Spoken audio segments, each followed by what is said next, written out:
Hi friends, ಎಲ್ಲರಿಗೂ ನಮಸ್ಕಾರ. Welcome back to my YouTube channel. ಇವತ್ತಿನ ಸ್ಪೆಷಲ್ ಏನಪ್ಪ ಅಂತಂದರೆ, ನಮ್ಮ ಕರ್ನಾಟಕದ ಸ್ಪೆಷಲ್ ಟ್ರೆಡಿಷ್ನಲ್ ಅಕ್ಕಿ ರೊಟ್ಟಿಯನ್ನು ಸಾಫ್ಟಾಗಿ ಯಾವ ರೀತಿ ಮಾಡೋದು ಅಂತ ತೋರಿಸ್ತಾ ಇದ್ದೀನಿ. ಸೊ ತುಂಬಾ ಸುಲಭ ಅಕ್ಕಿ ರೊಟ್ಟಿ ಮಾಡೋದು. ಬನ್ನಿ ಹಾಗಾದರೆ ಈ ಸಾಫ್ಟಾಗಿ ಅಕ್ಕಿ ರೊಟ್ಟಿನ ಯಾವ ರೀತಿ ಮಾಡೋದು ಅಂತ ನೋಡೋಣ.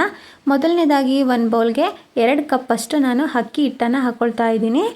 ಅಕ್ಕಿ ಹಿಟ್ಟು ಹಾಕ್ಕೊಂಡ್ಮೇಲೆ 3/4 ಕಪ್ಪಷ್ಟು ಈರುಳ್ಳಿನ ಚಿಕ್ಕದಾಗಿ ಕಟ್ ಮಾಡಿಬಿಟ್ಟು ಹಾಕ್ಕೊಳ್ತಾ ಇದ್ದೀನಿ. ಹಾಗೆ ಒಂದು 3 ಹಸಿಮೆಣಸಿನ್ಕಾಯಿನ ಚಿಕ್ಕದಾಗಿ ಕಟ್ ಮಾಡಿ ಹಾಕ್ಕೊಳ್ತಾ ಇದ್ದೀನಿ.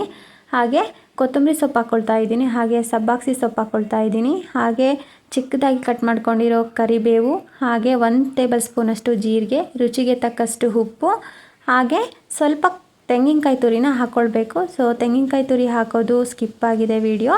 ಸೊ ತೆಂಗಿನಕಾಯಿ ತುರಿ ಹಾಕಿದರೆ ತುಂಬಾ ಚೆನ್ನಾಗಿ ಬರುತ್ತೆ ಅಕ್ಕಿ ರೊಟ್ಟಿ. ಸೊ ತೆಂಗಿನಕಾಯಿ ತಿನ್ನಬೇಕಾದ್ರೆ ಬಾಯಿಗೆ ಸಿಗ್ತಾ ಇರುತ್ತೆ ಅಲ್ವಾ, ತುಂಬಾ ಟೇಸ್ಟಿಯಾಗಿರುತ್ತೆ. ಸೊ ತೆಂಗಿನಕಾಯಿ ತುರಿ ಹಾಕೋದು ಮಾತ್ರ ಮಿಸ್ ಮಾಡಬೇಡಿ. ಸೊ ಇವಾಗೆಲ್ಲ ಚೆನ್ನಾಗಿ ಕೈಯಲ್ಲಿ ಈ ಥರ ಕಲಿಸ್ಕೊಂಡ್ಬಿಟ್ಟು ಆಮೇಲೆ ಸ್ವಲ್ಪನೇ ನೀರನ್ನ ಹಾಕ್ಕೊಂಡ್ಬಿಟ್ಟು ಚೆನ್ನಾಗಿ ಕಲಿಸ್ಕೊಳ್ಬೇಕು. ನಾನು ತಗೊಂಡಿರೋ ಅಕ್ಕಿ ಹಿಟ್ಟಿಗೆ 1 ಗ್ಲಾಸ್ ನೀರಾದರೆ ಸಾಕಾಗುತ್ತೆ. ನೋಡಿ, ಚೆನ್ನಾಗಿ ಸಾಫ್ಟಾಗಿ ಕಲಿಸ್ಕೊಳ್ಬೇಕು ಹಿಟ್ಟನ್ನು. ನೀವಿನ್ನೂ ನನ್ನ ಚಾನಲ್ನ ಫಸ್ಟ್ ಟೈಮ್ ನೋಡ್ತಾ ಇದ್ದರೆ ಪ್ಲೀಸ್ ನನ್ನ ಚಾನಲ್ನ ಸಬ್ಸ್ಕ್ರೈಬ್ ಮಾಡ್ಕೊಳ್ಳಿ. ಹಾಗೆ ಈ ವಿಡಿಯೋ ಇಷ್ಟ ಆದರೆ ಲೈಕ್ ಮಾಡಿ. ಸೊ ನೋಡಿ, ಈ ರೀತಿ ಮೆತ್ತಗೆ ಕಲಿಸ್ಕೊಳ್ಬೇಕು ಸಾಫ್ಟಾಗಿ. ಸೊ ನೋಡಿ, ಈ ಥರ ಇರಬೇಕು ಹಿಟ್ಟು. ಇವಾಗ ಸ್ವಲ್ಪ ಎಣ್ಣೆ ಹಾಕ್ಕೊಂಡ್ಬಿಟ್ಟು ನಾನು ಮಿಕ್ಸ್ ಮಾಡಿಬಿಟ್ಟು ಒಂದು 10 ನಿಮಿಷ ನೆನೆಯೋದಕ್ಕೆ ಬಿಡ್ತಾ ಇದ್ದೀನಿ ಹಿಟ್ಟನ್ನು. ಸೊ ಅಕ್ಕಿ ಹಿಟ್ಟೆಲ್ಲ ಚೆನ್ನಾಗಿ ನೆನ್ಕೊಳ್ಬೇಕು ಒಂದು 10 ನಿಮಿಷ. ಆವಾಗ ಚೆನ್ನಾಗಿ ಬರುತ್ತೆ ರೊಟ್ಟಿ ಸಾಫ್ಟಾಗಿ. ಸೊ ನೋಡಿ, ಈ ರೀತಿ ಎಲ್ಲ ಮಿಕ್ಸ್ ಮಾಡಿಬಿಟ್ಟು ಎಣ್ಣೆಯಲ್ಲಿ ಈ ರೀತಿ ಬಿಟ್ಬಿಟ್ಟು ಒಂದು 10 ನಿಮಿಷ ಹಾಗೆ ಬಿಡ್ತೀನಿ ನೆನೆಯೋದಕ್ಕೆ. ನೋಡಿ, 10 ನಿಮಿಷ ನೆನೆಸಿದ್ದೀನಿ ಹಿಟ್ಟನ್ನು. ಸೊ ಈ ರೀತಿ ನೆನೆಸೋದ್ರಿಂದ ರುಚಿ ಕೂಡ ತುಂಬ ಚೆನ್ನಾಗಿರುತ್ತೆ ರೊಟ್ಟಿದು. ಸೊ ನೋಡಿ, ಹಿಟ್ಟೆಲ್ಲ ತುಂಬ ಚೆನ್ನಾಗಿ ನೆಂದಿದೆ ಇವಾಗ. ಸೊ ಒಂದೊಂದು ಸಲ ಗಟ್ಟಿಗಾಗ್ಬಿಟ್ಟಿರುತ್ತೆ ಅಕ್ಕಿ ಹಿಟ್ಟು.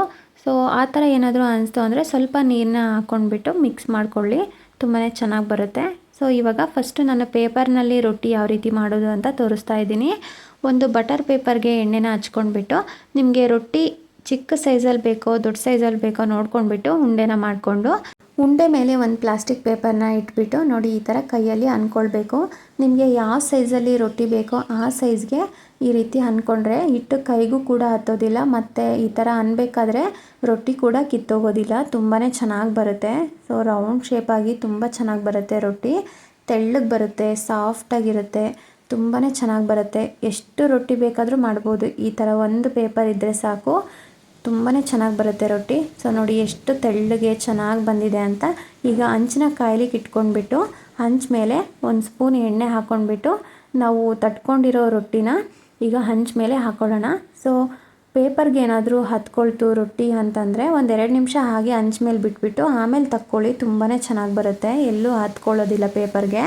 ಸೊ ನೋಡಿ, ಈ ರೀತಿ ಒಂದು ಸೈಡು ಬೆಂದ ಮೇಲೆ ನಾನು ಉಲ್ಟಾ ಹಾಕಿಬಿಟ್ಟು ಇನ್ನೊಂದು ಸೈಡು ಬೇಯಿಸ್ಕೊಳ್ತಾ ಇದ್ದೀನಿ ರೊಟ್ಟಿನ. ಸೊ ನಾನು ಎಣ್ಣೆ ಹಾಕಿಬಿಟ್ಟು ಬೇಯಿಸ್ತಾ ಇಲ್ಲ, ನಾನು ಹಿಟ್ಟಿಗೆ ಕಲಿಸ್ಕೊಳ್ಬೇಕಾದ್ರೆ ಎಣ್ಣೆ ಹಾಕಿದ್ದೆ ಅಲ್ವಾ, ಹಾಗಾಗಿ ಹಾಗೇ ಬೇಯಿಸ್ಕೊಳ್ತಾ ಇದ್ದೀನಿ.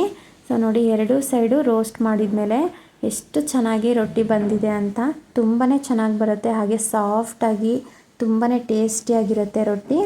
ಸೊ ನೋಡಿ, ಈಗ ಇನ್ನೊಂದು ಥರ ಮಾಡೋದು ತೋರಿಸ್ತಾ ಇದ್ದೀನಿ ರೊಟ್ಟಿನ. ಈಗ ಬಟರ್ ಪೇಪರ್ಗೆ 1 ಟೇಬಲ್ ಸ್ಪೂನಷ್ಟು ಎಣ್ಣೆನ ಹಾಕ್ಕೊಂಡ್ಬಿಟ್ಟು ಹಚ್ಕೊಳ್ತಾ ಇದ್ದೀನಿ. ಅದಾದ ನಂತರ ಅಕ್ಕಿ ಹಿಟ್ಟಿನ ಉಂಡೆ ತೊಗೊಂಡ್ಬಿಟ್ಟು ಸ್ವಲ್ಪ ತಟ್ಕೊಳ್ತಾ ಇದ್ದೀನಿ ನಾನು ಕೈಯಲ್ಲೇ.